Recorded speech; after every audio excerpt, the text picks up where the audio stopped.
Alors, bien le bonjour à vous aujourd'hui. Aujourd'hui, je vais vous présenter comment on va charger notre traîneau pour notre belle sortie sur le lac Saint-Jean.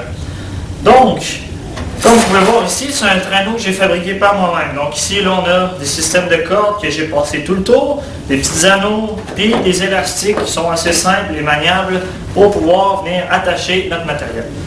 Donc, quand on charge notre matériel, c'est très important là, de bien charger le fond de notre traîneau avant de charger le dessus. Parce qu'on veut qu'il soit bien balancé selon le poids.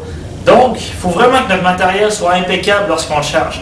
Puis il faut qu'on soit minutieux de jour en jour, parce que plus qu'on avance, bien, plus qu'on a tendance à vouloir le garrocher dans notre traîneau. Mais il ne faut pas faire ça. C'est important qu'il soit bien chargé.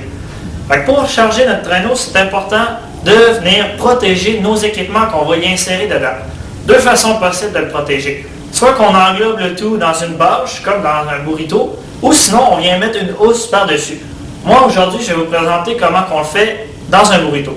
Donc, ça prend une bâche pour le faire. Donc, une fois que la bâche est installée, c'est important que ça vienne recouvrir l'entièreté de notre traîneau. Une fois que c'est fait, là, on peut venir insérer notre matériel.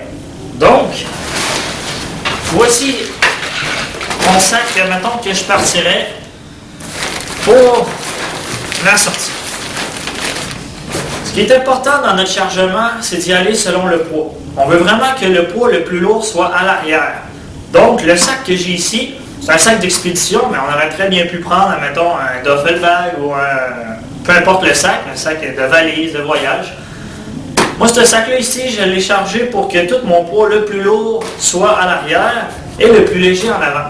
Donc là-dedans, j'ai exactement ce que vous allez avoir pour l'expédition, ce qui veut dire sac de couchage, tapis de sol, des vêtements de rechange pour le soir, des vêtements chauds si, admettons, il y en a qui sont mouillés, donc un peu de nourriture aussi, de l'eau. Donc c'est vraiment le nécessaire pour bien dormir en camping d'hiver. Donc, tout le plus lourd est à l'arrière. Si jamais vous voulez aussi vous amener un sac de jour plus léger, ben, on peut toujours le prendre et venir l'insérer à l'avant de notre gros sac. Donc, ça vient bien remplir notre traîneau. Une fois que notre équipement est installé, là, il faut venir l'emballer correctement. Donc, le principe, c'est vraiment d'empêcher la neige de rentrer dans notre bâche. Donc, il faut vraiment bien l'isoler et bien rentrer la bâche dans les petits trous.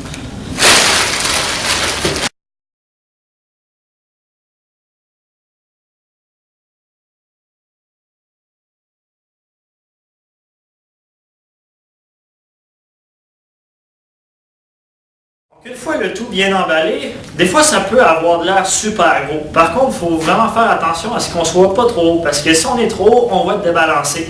Donc là, l'importance d'être quand même à peu près au même niveau du traîneau. Et une fois emballé comme ça, ben, ça va être important de venir attacher la bâche pour pas que la bâche parte au vent. Pour ce faire, il y a plusieurs systèmes. On peut se servir pour venir resserrer le tout et le stabiliser. On peut utiliser des élastiques, on peut utiliser des sangles, la corde, des straps qu'on vient jacker ici. Plusieurs affaires possibles, ça dépend de votre système, comment vous l'installez.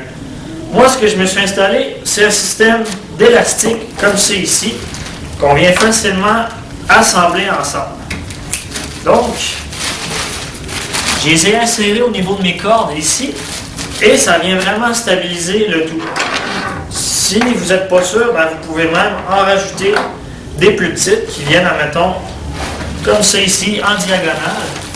Ce qui vient vraiment stabiliser encore plus mes équipements.